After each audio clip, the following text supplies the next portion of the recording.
So that's a nice way to ease your way into offering some fresh foods for cats. If you do nothing else in this video, at least focus on that. A lot of people think that, well, I live in a small apartment and having a lazy cat is normal. Honestly, it's not normal. Cats are very, very good at adapting to any size. They just need a little exercise. It's a lot of fun and it's a great bonding experience. So it's good for you, it's good for your cat. It's a nice stress reliever for both of you. You know, you're spending quality time together and you're having fun together. And unfortunately, a very, very large percent of animals that end up in shelters are because of behavioral issues. They are very easy to correct. It really just comes down to understanding the animal and providing that mental stimulation, lots of exercise, socialization, training, and good food.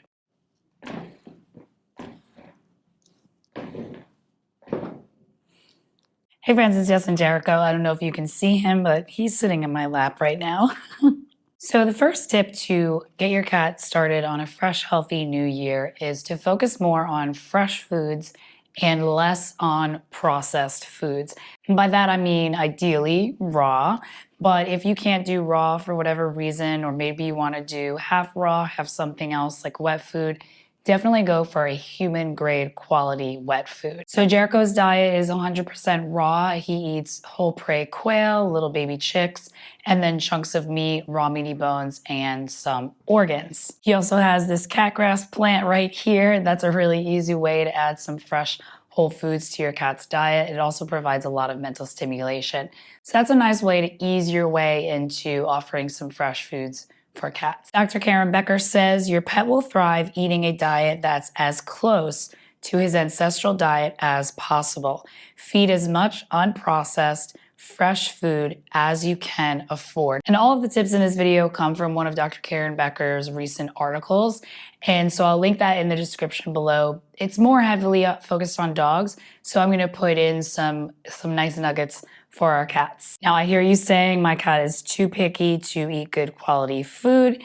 If you're new here, I have videos, I have a course, and I have an ebook, and I have a website. I have tips specifically formulated for picky cats to get your cat from whatever kibble or wet food he's eating now to better quality wet food or raw. All of the options are in the description below. But basically month one, you can just focus on replacing your cat's treats. So instead of those crunchy, carb-rich treats that you shake and your cat comes running, try to aim for freeze-dried or dehydrated raw muscle meats and organs. Month two, you can focus on fresh food toppers. As I mentioned, you can get a catgrass plant.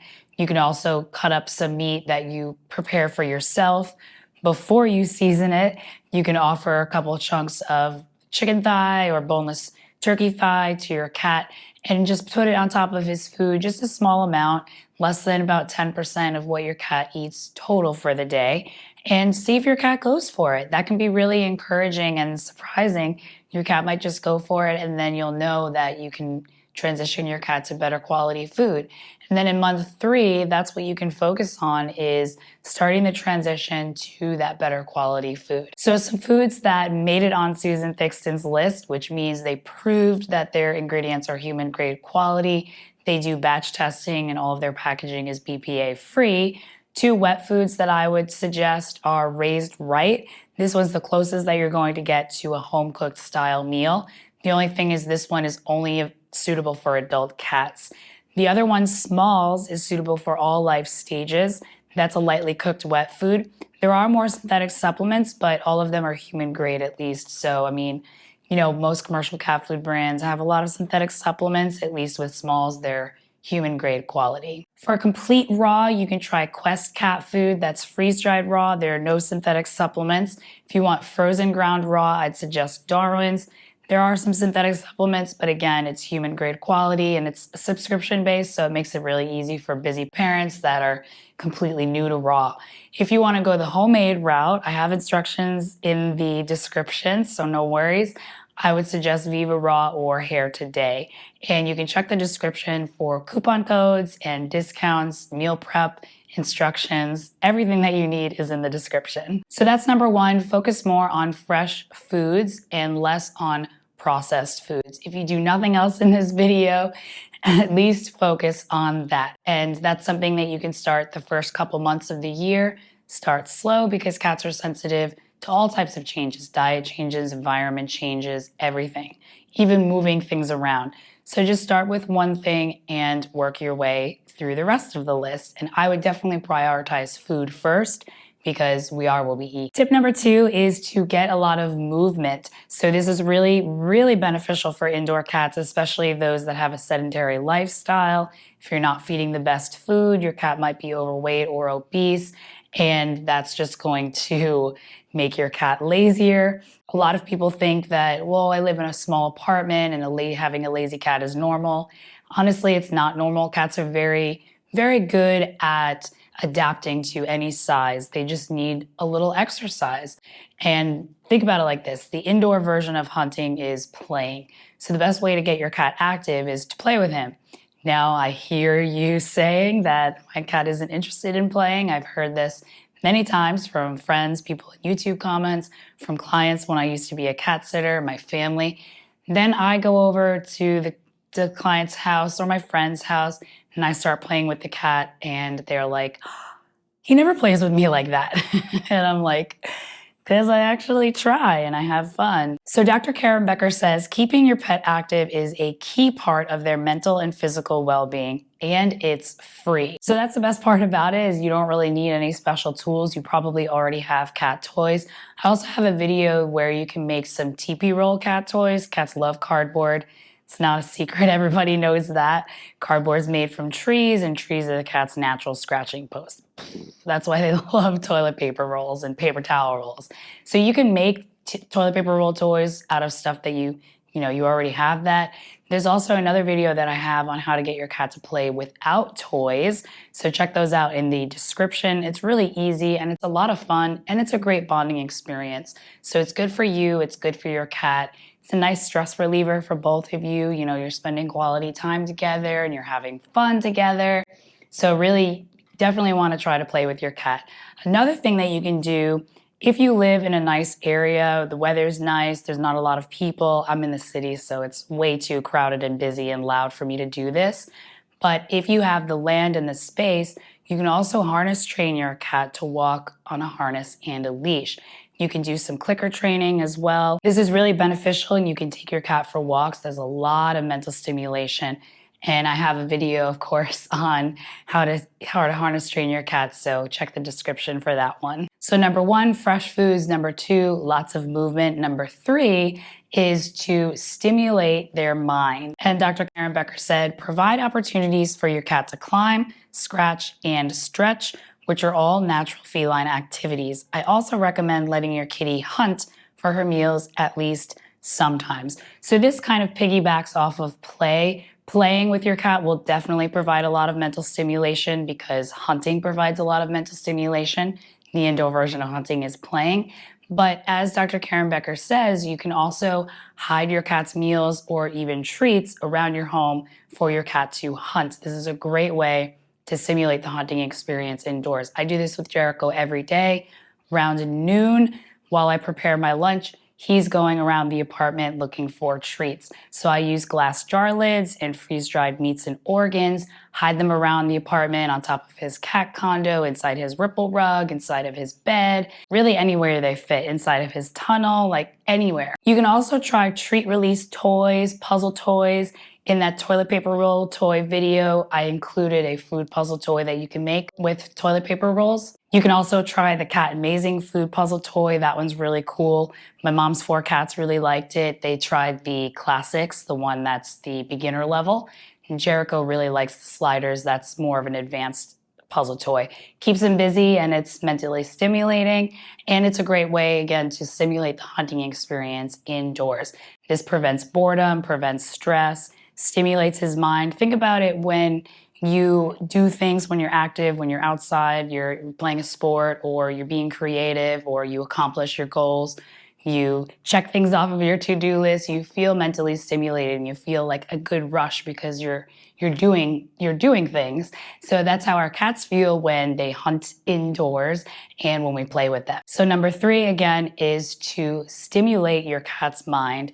think about hunting indoors. Number 4 for a healthy new start of the new year is to embrace crate training. Now, again, as I mentioned, that Dr. Karen Becker's article is more focused on dogs, but with cat carriers, we definitely want our cats to be comfortable in them, especially if you're bringing them outside for walks, when you're bringing them to the vet, or maybe when you have to move. You want to make sure that your cat's already comfortable in his carrier before you have to use it. Dr. Becker says the more familiar and comfortable your cat is with her carrier and the safer she feels in it, the less stressful it will be for her when you need to move her in it. So don't wait around until the last minute. Like I said, cats are very sensitive to changes. They can be trained. It just takes time and patience. So what I do for Jericho, he has a Your Cat backpack. I put it on top of his little DIY condo stairs that I made, and I leave it completely open. He actually chooses to go in there and loves to curl up and nap in there. He liked it right when I got it, and it's super sturdy, super comfortable, and there are nettings around it, so it's breathable and it's nice and fresh. I actually prefer the backpack more than the carriers that you sling on your shoulder or hold at your side, just because the distribution of the weight is much better. You're not lugging it on one side of your body. It's a backpack that, you have both of your shoulders supporting you. I prefer that, but there are other carriers that are the mesh-looking ones rather than the plastic prison ones. Those are the ones, the mesh-looking ones that have softer material. Those are the ones that I would suggest versus the plastic prisons. Number 5 tip to keep your cat happy and have a nice healthy new year with your cat is to engage in training and socialization. So again, you might think that this is more towards dogs, but this can apply to cats as well. Cats are social creatures. They just have to feel comfortable and safe in their environment. Dr. Becker says animals that are well socialized and well behaved make wonderful companions and have much less chance of winding up at an animal shelter. So again, with mental stimulation and good quality food and training, this all contributes to very good behavior. And unfortunately, a very, very, very large percent of animals that end up in shelters are because of behavioral issues.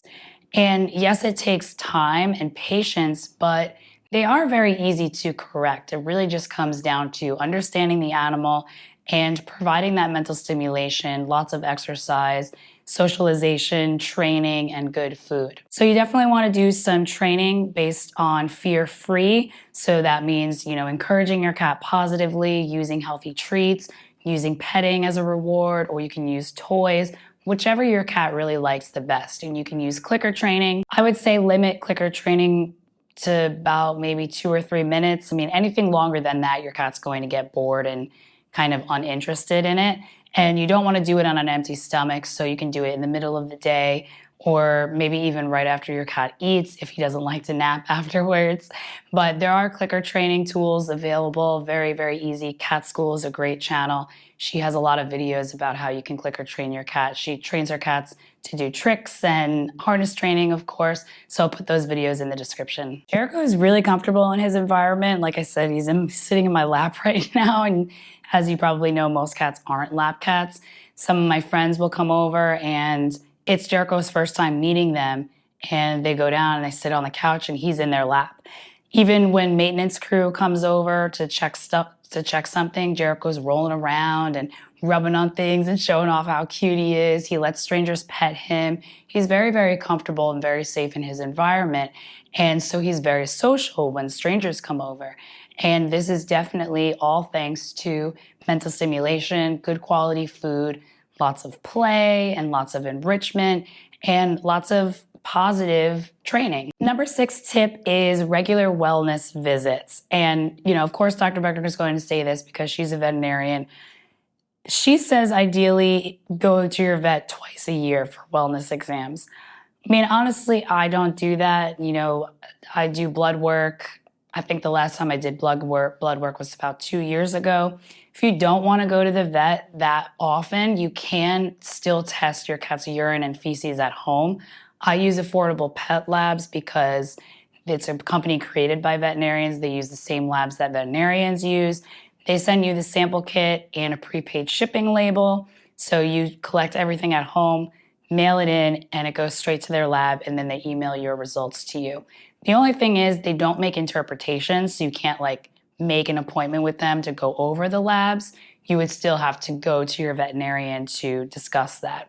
So if you want to do it at home and maybe your cat's a little stressed when you take him to the vet, you can just do that, to do the samples at home, get the results, and then go to the vet. That way you already have the samples and it's less that your vet has to take from the cat. So your vet can just do the physical exam and then the blood work, and then you can chit chat about all of the results. Dr. Becker also says, at your visits, refuse unnecessary needling to ensure your pet is not over-needled, which poses health risks. I recommend bringing your pet to see an integrative veterinarian who will not only care for your pet, but also work with you to make informed, wise lifestyle decisions over your pet's lifetime.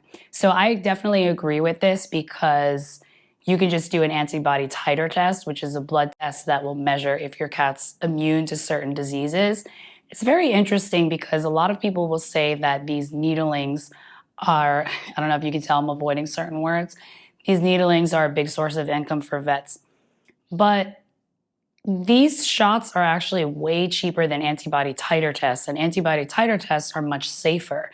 So I don't understand why that's used as a reason why to do it, because I paid $250 for each titer test. You have to do one for rabies, one for FERCP, like one separate titer test for each of the different needles that you could get. But the actual shot for protection is like $40. So I don't know why they don't push the titer test, because those are much more expensive.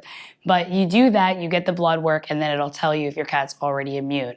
Now, I understand certain states have certain laws, but if your cat's indoor only, I don't know, I mean, you have to decide. But there are a lot of veterinarians that are realizing that we're overdoing it and they are causing health problems, because it's a big attack on the immune system. If your cat's already immune, there's no reason to overdo it. It's not like your cat's gonna get more protection. Your cat's already protected. And also, along the lines of feeding your cat better, check out this playlist right over 𝐤𝐄𝐄. It's my new nutrition course, and I teach you everything that I know about nutrition so that you can formulate cat food at home and speak to your vet confidently about your feeding choices and make sure your cat's getting a complete and balanced meal, all homemade, all fresh. Thank you so much for watching.